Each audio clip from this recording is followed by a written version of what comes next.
Good morning. എല്ലാവർക്കും നമ്മുടെ പുതിയൊരു വീഡിയോയിലേക്ക് വീണ്ടും സ്വാഗതം. എല്ലാവരും സുഖമായിട്ടും സന്തോഷമായിട്ടൊക്കെ ഇരിക്കുകയാണെന്ന് വിചാരിക്കുന്നു. അപ്പോൾ ഇന്നത്തെ നമ്മുടെ വ്ളോഗ് എന്ന് പറയുന്നത് രാവിലത്തെ കാര്യങ്ങൾ മാത്രം ഉൾപ്പെടുത്തിയിട്ടുള്ളൂ കേട്ടോ. രാവിലെ മീൻസ് രാവിലെ ഒരു 6 മണിയൊക്കെ ആകുമ്പോൾ വീഡിയോ എടുക്കാൻ തുടങ്ങിയിട്ട് പിന്നെ ഒരു 10 മണി വരെ അത്രയൊക്കെ എടുത്തിട്ടുള്ളൂ വീഡിയോസ്. അതിനകത്ത് കാണിക്കുന്ന കാര്യങ്ങളാണ് രാവിലത്തെ ഒരു മോർണിംഗ് റൊട്ടീൻ എന്നൊക്കെ വേണമെങ്കിൽ പറയാം. അപ്പോൾ എന്തായാലും രാവിലെ എണീറ്റിട്ട് ആദ്യം തന്നെ അടുപ്പൊക്കെ കത്തിച്ച് ചോറിനുള്ള വെള്ളമൊക്കെ വെച്ച് അരിയും ഇട്ടിട്ടുണ്ട് കേട്ടോ. അങ്ങനെ ചോറ് വന്നുകൊണ്ടിരിക്കുന്നുണ്ട്. പിന്നെ അതവിടെ ചാരുമോളും അച്ഛനും കൂടെ ഏട്ടനും കൂടെ അമ്പലത്തിൽ പോകാനായിട്ട് നിൽക്കുകയാണ്. അപ്പോൾ ഇന്ന് ചാരുമോൾക്ക് എക്സാം തുടങ്ങുന്ന ദിവസമാണ് കേട്ടോ. ഞാൻ വീഡിയോ എടുത്ത് തിങ്കളാഴ്ചത്തെ വീഡിയോ ആണ്. അപ്പോൾ എക്സാം തുടങ്ങണം. അപ്പോൾ ഞാൻ അമ്പലത്തിലൊന്ന് പോകണമെന്ന് പറഞ്ഞിട്ട് ഇങ്ങനെ അച്ഛൻ്റെ അടുത്ത് രാവിലെ പറഞ്ഞു. അപ്പോൾ അച്ഛനും മകളും കൂടെ കുളിയൊക്കെ കഴിഞ്ഞിട്ട് അമ്പലത്തിൽ പോവാണ്. ഏട്ടൻ പാല് മേടിക്കാനായിട്ട് പോവാണ്. എന്തായാലും അതുവഴിയാണല്ലോ പോണത്. അപ്പോൾ അങ്ങനെ അമ്പലത്തിലും കൂടെ കയറാമെന്നും പറഞ്ഞിട്ട് അങ്ങനെ രണ്ടാളും കൂടെ പോയിട്ട് അപ്പോൾ ചിട്ടിക്കുട്ടി പൈസയൊക്കെ കൊടുക്കുന്നുണ്ട് അമ്പലത്തിലിടാനായിട്ട്. അവളുടെ തലയൊക്കെ ഒഴിഞ്ഞിട്ട് കൊടുക്കുകയാണ്. അങ്ങനെ അവർ അമ്പലത്തിൽ പോയിട്ടുണ്ട്. പിന്നെ ഞാനിതാ അടുക്കളയിൽ വന്ന് രാവിലെ കഴിക്കാനായിട്ട് ഇന്നിപ്പോൾ ഉപ്പുമാവ് ഉണ്ടാക്കുകയാണ് കേട്ടോ. ഇന്നിപ്പോൾ ദോശമാവ് ഒന്നുമില്ല. അപ്പോൾ ഇന്നിപ്പോൾ ഉപ്പുമാവ് ഉണ്ടാക്കാമെന്നും പറഞ്ഞ് റവ വാങ്ങിച്ച് തന്നിട്ടുണ്ട് ഏട്ടൻ. അപ്പോൾ റവ ഉപ്പുമാവാണ് കേട്ടോ ഉണ്ടാക്കണത്. ഇതിപ്പോൾ എല്ലാവർക്കും അറിയാം റവ ഉപ്പുമാവ് ഉണ്ടാക്കുന്നതൊക്കെ എങ്ങനെയാണെന്ന്. എന്നാലും നമ്മുടെ വ്ളോഗായതുകൊണ്ട് ഇങ്ങനെ ജസ്റ്റ് പറഞ്ഞു പോകണമെന്നേ ഉള്ളൂ കേട്ടോ. ചിലർക്കൊന്നും അറിയില്ല. ഇപ്പോൾ പുതിയതായിട്ട് വന്ന കുട്ടികളൊക്കെ ഉണ്ടാവില്ല. അപ്പോൾ അവർക്ക് ഇങ്ങനത്തെ കാര്യങ്ങളൊന്നും ചിലപ്പോഴൊന്നും അറിയില്ല.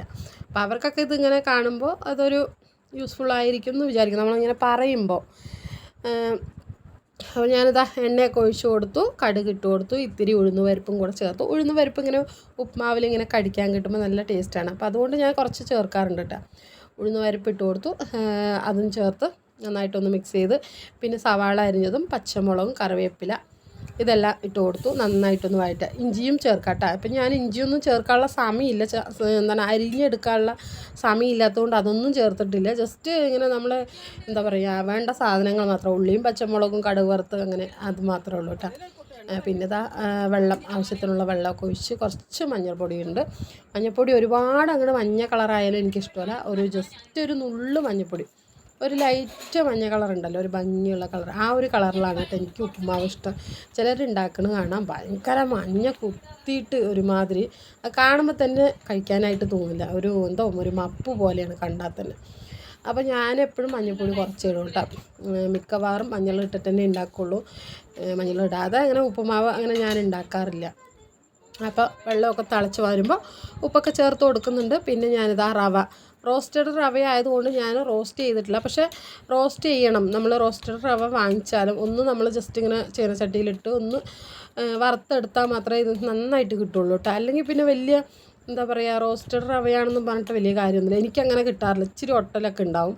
അപ്പോൾ അത് കണ്ടില്ല, ഞാൻ നേരെ ചട്ടിയിൽ കൊട്ടിയത് കൊണ്ട് തന്നെ ചെറിയൊരു ഒട്ടലൊക്കെ ഉണ്ട്. പിന്നെ തണുക്കുമ്പോൾ വലിയ കുഴപ്പമില്ല കേട്ടോ. എന്നാലും നമ്മളിങ്ങനെ നമ്മൾ റോസ്റ്റ് ചെയ്ത് ഉണ്ടാക്കണ ആ ഒരു എന്താ പറയുക പുരു എന്നുള്ള ഉപ്പുമാവും ഇതും ഇത്തിരി വ്യത്യാസമുണ്ട്. അങ്ങനെ നമ്മൾ ഉപ്പുമാവൊക്കെ റെഡിയാക്കി അവസാനം കുറച്ച് നെയ്യും കൂടെ ചേർത്ത് കൊടുക്കാം, അല്ലെങ്കിൽ വെളിച്ചെണ്ണ. എനിക്ക് വെളിച്ചെണ്ണ ചേർക്കുന്നതാണ് ഇഷ്ടം. നെയ്യിനേക്കാളും ഇപ്പോൾ വെളിച്ചെണ്ണയ്ക്ക് വിലയാണ്. അപ്പോൾ എന്തായാലും ഞാൻ കുറച്ച് നെയ്യ് ചേർത്തിട്ടുണ്ട് കേട്ടോ. അപ്പോൾ നെയ്യ് ഇപ്പം നമ്മൾ വീട്ടിലുണ്ടാക്കുന്നത് കൊണ്ട് തന്നെ ഇപ്പോൾ എല്ലാത്തിലും ദോശ ഉണ്ടാക്കുമ്പോഴാണെങ്കിലും ബ്രെഡ് ചെയ്യുമ്പോഴും ഉപ്പുമാവിനൊക്കെ ഇപ്പം നെയ്യ് എടുക്കുന്നുണ്ട്. കാരണം നമ്മൾ ഉണ്ടാക്കുന്നുണ്ടല്ലോ. അപ്പോൾ അതുകൊണ്ട് ഉണ്ടാകുന്ന സമയത്തൊക്കെ ധാരാളം ഉപയോഗിക്കും, ഇല്ലാത്ത സമയത്തൊന്നും ഉപയോഗിക്കില്ല.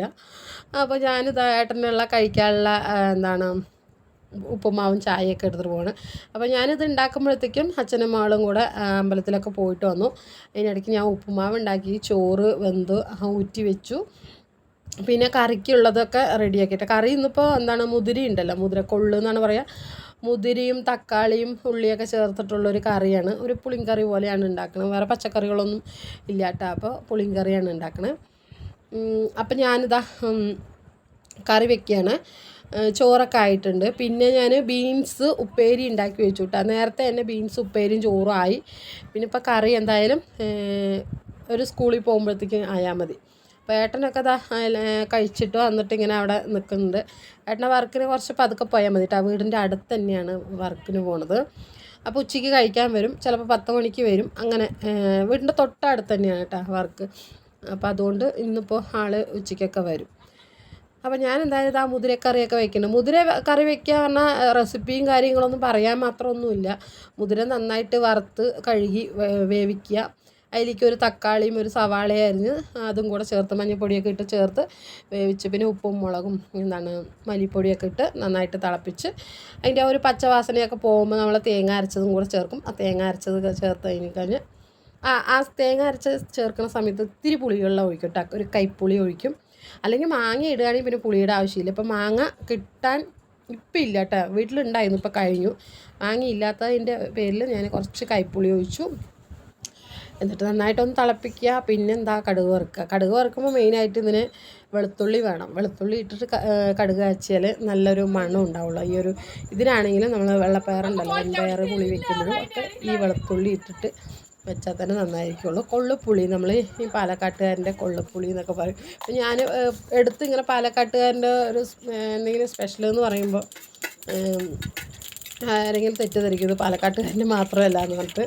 അപ്പോൾ ഞാൻ പാലക്കാടാണ് കേട്ടോ ഇങ്ങനത്തെ കറികളൊക്കെ കൂടുതൽ കണ്ടിട്ടുള്ളത്. മറ്റേത് അങ്ങനെ ഉണ്ടാക്കാറില്ല. അപ്പോൾ എൻ്റെ ഒരു ഫ്രണ്ട് ഉണ്ട് തിരുവനന്തപുരത്ത്, അവളെ അങ്ങനെ വിളിച്ചിട്ട് ഇങ്ങനെ പറയും മുതിര കൊള്ളെന്ന് പറഞ്ഞാൽ എന്താണെന്ന് പറഞ്ഞിട്ട് ഞാൻ വീഡിയോയിൽ ഈ കൊള്ളെന്ന് പറയുമ്പോൾ കൊള്ളെന്ന് പറഞ്ഞാൽ എന്താണെന്ന് ചോദിക്കും. അപ്പോൾ ഞാൻ പറയും ഈ മുതിരിനെയാണ് കൊള്ളെന്ന് പറയുന്നത്, കുതിര കഴിക്കുന്നതല്ലേ. അപ്പോൾ കുതിരയും കഴിക്കും മനുഷ്യനും കഴിക്കാം. അപ്പോൾ അവൻ്റെ നാട്ടിലൊന്നും അങ്ങനെ ഇത് വെച്ചാൽ അവർ കഴിക്കൽ ഇഷ്ടമില്ല എന്ന് പറഞ്ഞിട്ട് അങ്ങനെ കഴിക്കാറില്ല എന്ന് പറയുന്നുണ്ടായിരുന്നു. അപ്പോൾ ഓരോരുത്തർക്ക് ഓരോരോ ഇഷ്ടമല്ല അല്ലേ. അപ്പോൾ നമ്മുടെ പാലക്കാട്ടുകാർക്ക് മുതിര പറഞ്ഞാൽ ഫേവറേറ്റ് ആണ് കേട്ടോ. എല്ലാവർക്കും മിക്കവർക്കും ഫേവറേറ്റ് തന്നെയാണ്. അങ്ങനെ കൂട്ടാനൊക്കെ കടുക് വറുത്തു. പിന്നെ ഞാൻ ടിഫൻ ബോക്സിൽ ചോറും പിന്നെ നമ്മൾ ഇന്നാൾ കൂടെ കഴിഞ്ഞ വീഡിയോയിൽ കാണിച്ചില്ലേ നമ്മൾ കൊണ്ടാട്ടം ഉണ്ടാക്കിയത്, അരിക്കൊണ്ടാട്ടം, അതൊക്കെ വറുത്തു. പിന്നെ മുതിരക്കറിയും ഒഴിച്ച് അങ്ങനെ ടിഫനിൽ ചോറാക്കി ചാരുമോളിനെ വിട്ടാക്കിയിട്ടുണ്ട്. പിന്നെ എന്തായാലും ചോറും കറിയൊക്കെ ആയ അടുപ്പിൽ ഞാൻ തീക്കനലുണ്ടല്ലോ. അപ്പം ഞാൻ നമ്മുടെ ഈ ഒരു കശുവണ്ടി ഉണ്ടല്ലോ, ചേരിങ്കൊട്ട എന്നൊക്കെ പറയുന്നുണ്ട് നമ്മുടെ ഇവിടെ, അത് ചുടാനായിട്ട് ഇട്ടു. 4 എണ്ണം ഇട്ടു. ഞാൻ അതുവഴി ചിട്ടിക്കുട്ടിക്ക് തലമുടിയൊക്കെ കെട്ടി കൊടുക്കാനായിട്ട് പോയിട്ട് വരുമ്പോഴത്തേക്ക് അത് മൊത്തം കരിഞ്ഞ് കേട് വന്നു. പിന്നെ വീണ്ടും 4 എണ്ണം ഇട്ടു കേട്ടോ. അപ്പോൾ ഇത് പണ്ടത്തെ ഒരു ഓർമ്മയാണ്. ഇതിങ്ങനെ ചുട്ടിട്ട് നമ്മളിങ്ങനെ കഴിക്കണത് ഒരു നൊസ്റ്റു ഫീലാണ്. നല്ല ടേസ്റ്റാണ് കേട്ടോ നമ്മളിങ്ങനെ ചുട്ട് കഴിക്കാനായിട്ട്. അപ്പോൾ ഇവിടെ പിള്ളേർക്കൊക്കെ ഇത് അങ്ങനെ നമ്മൾ ഇപ്പോഴൊന്നും അങ്ങനെ കിട്ടാനില്ലല്ലോ. അപ്പോൾ ഇന്നലെ 2 ദിവസം മുമ്പ് കേട്ടോ എവിടെന്നോ കൊണ്ടുവന്നപ്പോൾ ഞാൻ കുട്ടികൾക്ക് അതൊക്കെ ഉണ്ടാക്കി കൊടുക്കാം കേട്ടോ. അപ്പോൾ ചിട്ടിക്കുട്ടി ഇവിടെ സ്കൂളിൽ പോകാനായിട്ട് നിൽക്കണം. ആ സമയത്താണ് ഞാൻ ഈ ചീരൻകൊട്ടയൊക്കെ ചുട്ടിട്ട് തല്ലിയിട്ട് അവൾക്ക് കൊടുക്കണത്. കഴിക്കെന്നും പറഞ്ഞിട്ട്. നമ്മൾ കഴിച്ചതെല്ലാവരും കഴിച്ച് ശീലിക്കണമല്ലോ, ആ ഒരു ടേസ്റ്റൊക്കെ അവരും അറിയണം. അപ്പം ഞാൻ എന്തായാലും അവൾക്ക് വേഗം 2 എണ്ണം എടുത്തിട്ടതിൽ തല്ലി പരിപ്പൊക്കെ എടുത്തിട്ട് കഴിക്കാൻ കൊടുത്തിട്ട് അവൾ പോകാനായിട്ട് നിൽക്കുകയാണ്. അങ്ങനെ നമ്മുടെ ചേരണ്ടി അല്ലെങ്കിൽ അണ്ടിക്കൊട്ട എന്നൊക്കെ പറയും. ഇതുകൊണ്ട് ഇങ്ങനെ അണ്ടിപ്പുട്ടൊക്കെ ഉണ്ടാക്കുമെന്ന് പറയുന്നത് കേട്ടോ. ഞാൻ ഉണ്ടാക്കിയിട്ടില്ല കേട്ടോ. അപ്പോൾ ഇവിടെ ഏട്ടൻ ഇങ്ങനെ പറയുന്നത് കേട്ടിട്ടുണ്ട്. വിഷു ടൈമിലൊക്കെ ഇവരിങ്ങനെ ഇത് വെച്ചിട്ട് ഇതുപോലെ ചെയ്തിട്ട് അരി വറുത്ത് പൊടിച്ച് അതും കൂടെ അരി വറുത്ത് പൊടിച്ചിട്ട് ശർക്കര പാനിയൊക്കെ ഒഴിച്ച് തേങ്ങയൊക്കെ ഇട്ടിട്ട് ഇങ്ങനെ നമ്മൾ അരിയുണ്ട ഉണ്ടാക്കില്ലേ, അതുപോലെ ഉണ്ടാക്കുമെന്ന് പറയുന്നത്. അതിന് പേരാണ് അണ്ടിപ്പുട്ട്. അപ്പം ഞാനിങ്ങനെ വോയിസ് ഓവർ കൊടുക്കുന്ന സമയത്ത് ചുട്ടിക്കുട്ടി അവിടെ ഉണ്ട് കേട്ടോ. അപ്പം ഞാനിങ്ങനെ പറയുമ്പോൾ അവളിങ്ങനെ ചിരിക്കുകയാണ്. അപ്പോൾ എന്തായാലും അങ്ങനെയൊക്കെ ചെയ്യാറുണ്ട്. നമ്മളതൊന്നുമില്ല, ഓൺലി ചുട്ട് കഴിക്കുക എന്ന് മാത്രം. പിന്നെന്താണ് ഇതൊക്കെ ഏട്ടൻ പറയാറുണ്ട്. ചെറുപ്പത്തിൽ ഏട്ടൻ ഇതുപോലെ കശുവണ്ടിയൊക്കെ പെറുക്കി ഇങ്ങനെ ശേഖരിച്ചിട്ട് അത് വിൽക്കും. കടയിൽ എവിടെയോ കൊണ്ട് കൊടുത്തിട്ട് കാശ് മേടിച്ചിങ്ങനെ വയ്ക്കും. നമ്മുടെ വേല പൂരമൊക്കെ വരുമല്ലോ, ആ ടൈമിൽ അതുകൊണ്ടാണ് നമ്മൾ വേലയ്ക്കൊക്കെ പോവുക. നമുക്ക് വേണ്ട സാധനങ്ങൾ വണ്ടി, കാറ്, ജീപ്പ് പറഞ്ഞ പോലെ വേലയ്ക്ക് പോയാൽ നമ്മൾ പിയും എല്ലാം വാങ്ങിക്കുമല്ലോ. അതൊക്കെ കൊടുത്ത് ശേഖരിച്ച് കാശ് ഉണ്ടാക്കി വയ്ക്കും ആ ടൈമിൽ. എന്നിട്ട് അവർ ഇങ്ങനെ പോകുന്നൊക്കെ പറഞ്ഞിട്ട് ഏട്ടൻ ഇങ്ങനെ പറയാറുണ്ട് കേട്ടോ. അപ്പോൾ നമ്മൾ തിന്നൽ മാത്രം, അത് ചുട്ടിട്ട് കഴിക്കൽ മാത്രം ഞാൻ ചെയ്തിട്ടുള്ളൂ വീട്ടിൽ. അങ്ങനെ എന്തായാലും കശുവണ്ടിയൊക്കെ ചുട്ട് കഴിച്ചു. പിന്നെ വേഗം തന്നെ വെയിലാകുമ്പോഴത്തേക്ക് ഞാൻ പണികളൊക്കെ ഒരുങ്ങിയപ്പോൾ കുറച്ച് ചാണകമൊക്കെ എടുത്തിട്ട് വന്നു കേട്ടോ. അടുത്ത വീട്ടിൽ പോയിട്ട് ചാണകമൊക്കെ എടുത്തിട്ട് വന്നു. കുറേ ആയില്ല നമ്മുടെ ചാണകം ഒക്കെ തേച്ചിട്ട്. ഇപ്പോൾ ഈ അടുപ്പുണ്ടാക്കിയതിന് ശേഷം ആദ്യം തേച്ചു, പിന്നെ 2ാം മുറി വീണ്ടും 2ാം മുറി തേക്കുന്നതാണ് കേട്ടോ. അപ്പോൾ ഇങ്ങനെ അതിൻ്റെ ഒരു നിറമൊക്കെ മങ്ങാൻ തുടങ്ങി. പിന്നെ 2-3 ദിവസം കഴിഞ്ഞ് നമ്മുടെ അവിടെ വേലയാണ് കേട്ടോ. അപ്പോൾ ആ വേല ടൈമിലൊക്കെ നമ്മളിവിടെ വീട്ടിലൊക്കെ മുറ്റുമൊക്കെ ചാണകമൊക്കെ തെളിച്ച് ഇതുപോലെ അടുപ്പൊക്കെ ഉണ്ടെങ്കിൽ ചാണകമൊക്കെ മെഴുകി നല്ല വൃത്തിയാക്കി വെക്കുന്ന ഒരു രീതിയൊക്കെ ഉണ്ട്. അപ്പോൾ അതുകൊണ്ട് ഞാൻ ചാണകമൊക്കെ മെഴുകി അടുപ്പൊക്കെ നല്ല സുന്ദര കുട്ടപ്പനാക്കി വയ്ക്കുകയാണ്. അപ്പോൾ വേലയ്ക്ക് നമ്മളിങ്ങനെ പാചകമൊക്കെ ചെയ്യുമ്പോൾ നല്ല വൃത്തിയായിട്ട് വേണ്ടേ, അപ്പോൾ അതുകൊണ്ട് അങ്ങനെ ചെയ്യണം. പിന്നെ മൺപണിയൊന്നുമില്ല കേട്ടോ, അതൊക്കെ ചെയ്യാനായിട്ട് വയ്യ. ഇത് തന്നെ ചെയ്യുമ്പോൾ തന്നെ എന്താ പറയുക വയ്യ. പിന്നെ ഇപ്പോൾ മുറ്റമൊക്കെ ഇതുപോലെ മണ്ണിട്ട് മെഴുകി ചാണകമൊക്കെ തെളിച്ച് അത് കാണുമ്പോൾ ഒരു ഐശ്വര്യവും നല്ല ഭംഗിയൊക്കെയാണ്, പാമ്പ് വരിയൊക്കെ പിടിച്ചിട്ട്. പക്ഷെ ഇപ്പോൾ അതിനൊന്നും വയ്യ. ഞാൻ കുറേ മുന്നൊക്കെ അങ്ങനെയൊക്കെ ചെയ്തതാണ് കേട്ടോ. ഈ ഫ്രണ്ടിലൊക്കെ ഇങ്ങനെ മണ്ണ് കൊണ്ടുവന്ന് തേച്ച് അടിപൊളിയാക്കിയതാണ്. പക്ഷേ ഇപ്പോൾ ഒന്നും വയ്യ, അതിന് മെനക്കെടുന്നില്ല. പിന്നെ എന്താണ്, അങ്ങനെയൊക്കെ ചെയ്തിട്ടുണ്ടെങ്കിൽ മഴക്കാലം ആകുമ്പോൾ ഈ മണ്ണിട്ട് നമ്മൾ മെഴുകി ഇതൊക്കെ മൊത്തത്തിൽ ചെളിയായിട്ട് നമുക്ക് മണ്ണ് ഇവിടെ നടക്കാനായിട്ട് പറ്റില്ല, മൊത്തം ചെളിയായിരിക്കും. അപ്പം അതും കൊണ്ട് ഇപ്പം ഇങ്ങനെ ചെയ്യുന്നില്ല കേട്ടോ. അപ്പോൾ ഈ വേല ടൈമിൽ, അതായത് കതിർവേലയൊക്കെ വരുന്ന സമയത്ത് ഞാനിവിടെ ഒരാഴ്ചയൊക്കെ ഇങ്ങനെ കൂടെ വളം, അതായത് ചാണകം തെളിച്ച് മുറ്റമൊന്നും ഇങ്ങനെ മണ്ണൊക്കെ ഒതുങ്ങി കിട്ടാൻ വേണ്ടിയിട്ട് അങ്ങനെ ചാണകം മാത്രം തെളിച്ചെടുക്കുകയാണ് കേട്ടോ ചെയ്യുന്നത്.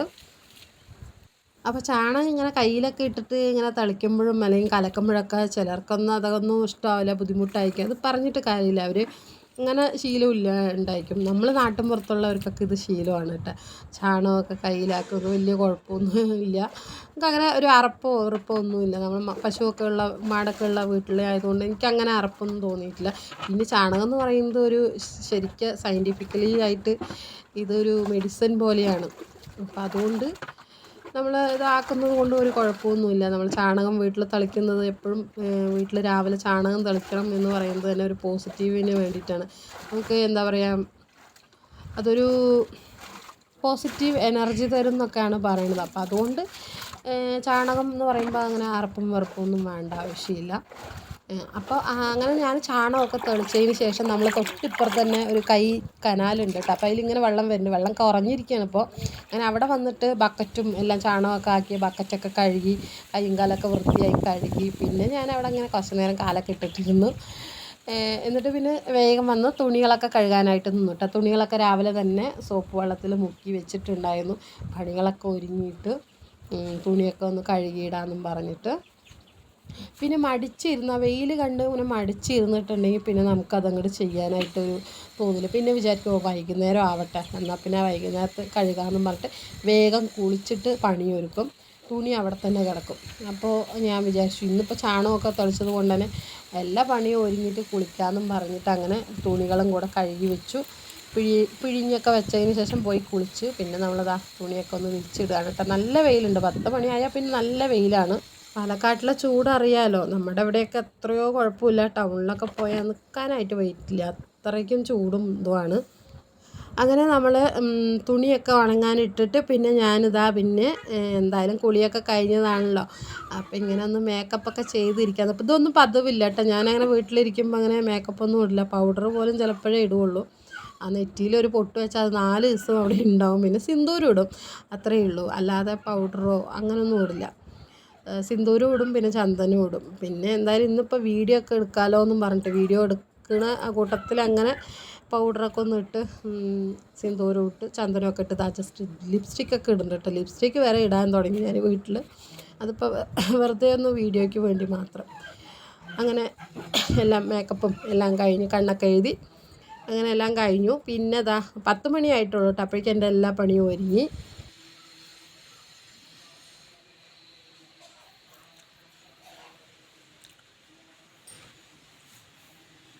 അപ്പോൾ ഇന്നിപ്പോൾ വേഗം തന്നെ വീട്ടിലെ പണികളെല്ലാം ഒരുങ്ങിയത് കൊണ്ട് തന്നെ ഞാനിനിയിപ്പോൾ എന്താ ചെയ്യുക അടുത്തതെന്ന് പറഞ്ഞിട്ട് ഇങ്ങനെ ആലോചിച്ചപ്പോഴാണ് തലേ ദിവസം ഞായറാഴ്ച ക്ലാസ്സിന് പോയപ്പോൾ കുറേ ഹോംവർക്കുകൾ തന്നിട്ടുണ്ട് കേട്ടോ. പെയിൻറ്റിങ് ഉണ്ട്, തന്നിട്ട് കുറേ ഞാനതൊന്നും ചെയ്തിട്ടില്ല. പിന്നെ ഇപ്പം പുതിയത് ഇങ്ങനെ തന്നുകൊണ്ടേയിരിക്കുന്നുണ്ട്.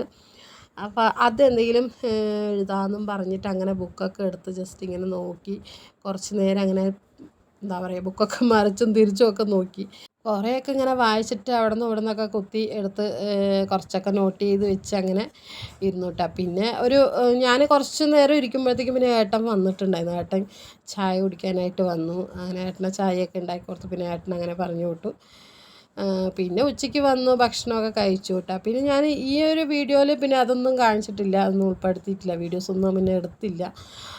അപ്പോൾ എന്തായാലും ഇന്നത്തെ വീഡിയോയും വ്ളോഗും ഒക്കെ ഇവിടെ വെച്ച് നിർത്തുകയാണ് കേട്ടോ. അപ്പോൾ ഈ വിശേഷങ്ങളൊക്കെ നിങ്ങൾക്ക് ഇഷ്ടപ്പെട്ടിട്ടുണ്ടാവുമെന്ന് വിചാരിക്കുന്നു. ഇഷ്ടപ്പെട്ടാൽ ഒന്ന് സപ്പോർട്ട് ചെയ്യുക. പിന്നെ അടുത്ത നല്ലൊരു വീഡിയോ ആയിട്ട് വീണ്ടും കാണാവേ. അതുവരേക്കും എല്ലാവരോടും ടേക്ക് കെയർ, ബൈ ബൈ.